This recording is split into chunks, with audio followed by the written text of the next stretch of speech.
morning, guys. Welcome to another video. I'm in a little bit of a different setting today. I stayed over at my boyfriend's place yesterday because I'm going to a conference today. I'm going to a Naturopathic Medicine Continuing Education Conference, which I'm so excited about. The conference center is way closer to his place than mine, so we slept over here, and then he has a little home gym. So I did a little workout, and then I'm gonna go and get ready and leave. I'm very excited for this conference. I just got back from vacation, so I'm still a little bit in vacation mode. I have the itinerary here today. I've been doing so much more continuing education lately. It's just the importance of continuing to learn, always improving my skills. Yeah, and I just find that, I can serve my patients so much better. Also, this is just so fun for me. I mean, I'm so blessed that my career is basically something that I am extremely interested in. It's also just really nice to talk to people in the profession. I think that our profession is changing in a huge way, and just like the way that I see the future of healthcare and the way that our health,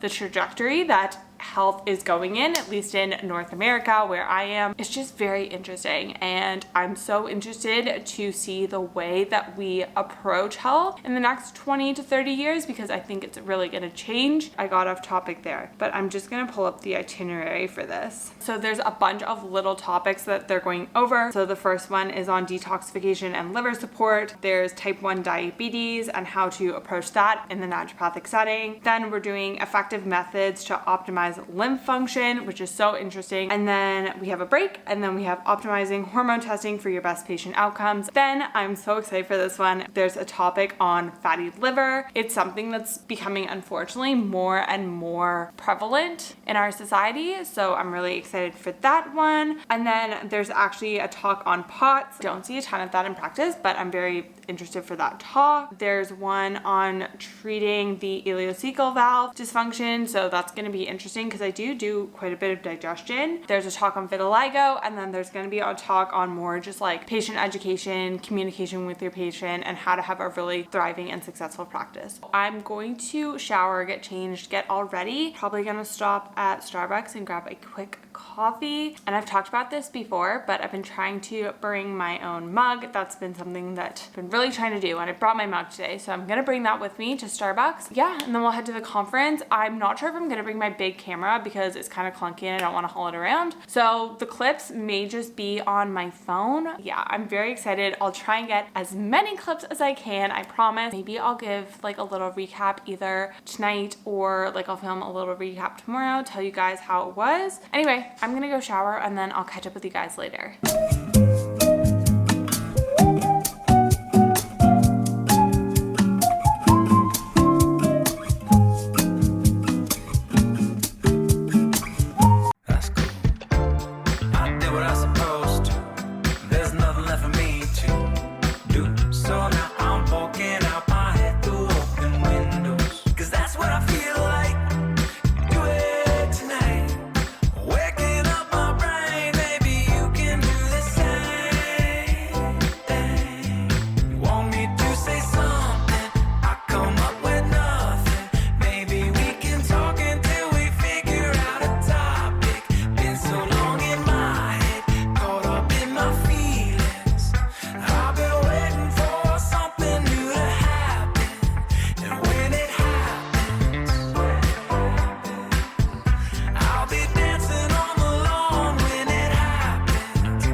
Want me to say something? I come up with nothing. Maybe we can talk until we figure out a topic. Been so long in my head, caught up in my feelings. I've been waiting for something new to happen. You want me to say something? All Alright guys, so I am back home now and I thought I'd do a little recap of the conference. It was honestly so fun. Like I said, it was just really nice to see everyone. It's always nice to talk to other people in the profession, and 2 of the NDs that work at my clinic were there, so it was good to see them. Yeah, I thought I would just walk through, give you some of the highlights from the conference. A lot of it was very much centered around like patient care and how we can specifically support our different patients, but I thought I'd go through and just give little recaps of each of the presentations. So the first presentation was on detoxification, and they really talked a lot about the environmental exposure that we have nowadays. And I always go back to this, but we are truly living at an evolutionary mismatch with our environment. Especially if you live in like a big city, we are just exposed to so many pollutants and chemicals on a daily basis, even in our homes, our skincare, cleaning, personal care products, makeup, all of those.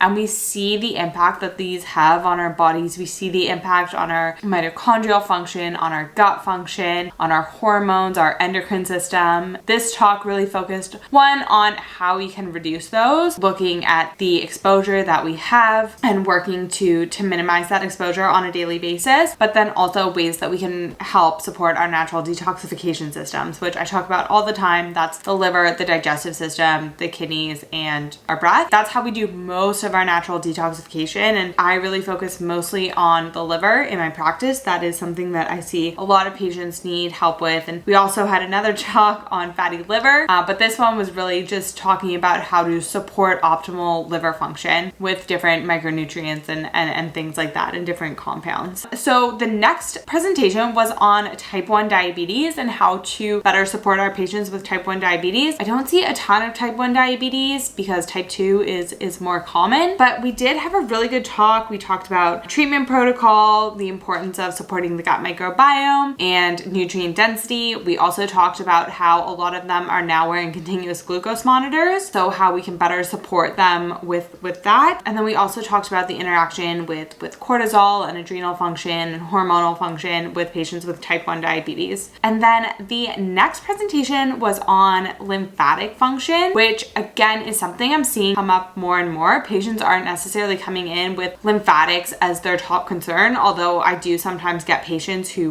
their main concern may be something like edema or, chronic swollen lymph nodes or something like that. But really lymphatic function, again, when we're seeing the progression of where health is, we're seeing more autoimmune, we're seeing more immune dysfunction overall in the population. I don't think that it's a coincidence that our lifestyle has become more sedentary. They even had a little talk about how women's bras, because we have so many important lymph nodes in our axillary area, how women's bras can impact the lymph flow. We talked about the different conditions where lymphatic drainage can be helpful or where lymphatic drainage may be indicated. We also talked a little bit about how to do lymphatic drainage ourselves and doing lymphatic massages, and then what patients can do at home. So things like dry brushing. I've started doing gua sha, which they didn't talk about, but I have found it to be very helpful. I do it before bed and it actually helps me sleep better. It's been part of my nighttime routine, which I'm really perfecting, and my sleep actually has improved a lot. And then we did have a talk on hormonal testing, which was very interesting. I think that blood work and testing is something that is so important, especially nowadays because so many people are coming in with fatigue, brain fog, weight gain or weight loss resistance, joint pain, issues with sleep, issues with stress, or just nervous system dysregulation, feeling like you're always on edge, feeling like you can't cope with stress very well, right? We're seeing that more and more in the general population, and testing gives us a really good insight into why that's going on. Is it an issue with insulin and insulin signaling, or is it more of a liver-based issue? Is it more of an inflammatory and an immune-based issue? Or is it like something like a thyroid problem, which is becoming more and more prevalent, especially autoimmune thyroiditis is becoming more and more common. So testing gives us a really good insight into that, and a lot of times it's a combination of everything. This one was specifically on hormonal testing, so we talked a lot about estrogen detoxification, how your liver specifically processes estrogen and the different metabolites of estrogen, because there are different types of estrogen in the body. Then the next talk was on non-alcoholic fatty liver disease, which was very interesting. We talked again about why this is becoming more and more prevalent, especially now our tests are getting better, and we're also finding that we're finding fatty liver on more routine screenings, even in people who are at a healthy body weight, which is very, very interesting. And again, I think this plays into the evolutionary mismatch, and it was just really interesting to talk about how that's impacting the general population. And that was a big theme that I saw with this conference, is talking about the general trajectory that health is going in our population. So that was very interesting. The next one was on ileocecal valve dysfunction, which I found incredibly interesting because I treat a lot of digestive issues in my practice and a lot of chronic constipation. So they actually had like a table and they showed us how to do manual palpation and adjustments for ileocecal valve dysfunction, which was super, super interesting. There was a short talk on vitiligo, which was very interesting. Again, bringing in that rise in autoimmunity that we're seeing, especially in women. We're seeing more and more women being diagnosed with autoimmune conditions. And the last talk was probably my favorite. Looking at the name of the talk, I thought it was going to be more so practice-based and how to support your patients, but it was actually a talk on the importance of community and social connection in healthcare. And this was really interesting, and I think this is something that we always forget, is really the importance of social connection and community. And she talked a lot about how a lot of times, especially if we are struggling on a health journey or a patient is struggling on a health journey, actually seeing people who have overcome the same condition as them can be really, really helpful. It helps to show them that improvement and recovery is possible. A lot of times, especially if patients have been struggling with a certain condition for a really long time, you can start to feel very defeated, or that, you know, maybe you can never get better. And having that evidence that other people have overcome the same thing that you have can be really helpful. It's also just really helpful to have that support system. And I think that that's something that's really missing in conventional care, is that sense of community. Even the way my practice is set up, I see patients one-on-one. I love that. I love that I get to work so closely with patients, but I do see that barrier. If I could get like so many of my patients in a room together, I do think it would be really beneficial for their health to have that sense of community, to have that group that all has a similar goal to you. That was the last talk. I found that really interesting. And then we did have a little appetizer happy hour, which was really nice. And then my boyfriend came and picked me up and we went home and we made dinner, which you guys saw. I made my classic chicken, roasted broccoli, and purple sweet potatoes. It is my favorite meal. I had no tahini at his house, which I was very upset about, but alas, it was still very delicious. I'm gonna wrap up the video here because I've been talking for a very long time. I'm looking at the camera right now, although I'm sure it will be much shorter in the editing process. With that being said, I hope that you guys enjoyed the video. As always, I am here to help support you on your health journey. My goal is always for you guys to feel as empowered and as educated when it comes to your health as possible. If you guys did enjoy the video, let me know in the comments if you like more of this vlog style, if you just like the what I eat in a days, if you want more sit down informational videos, please do let me know, and I will see you guys in the next video. Bye.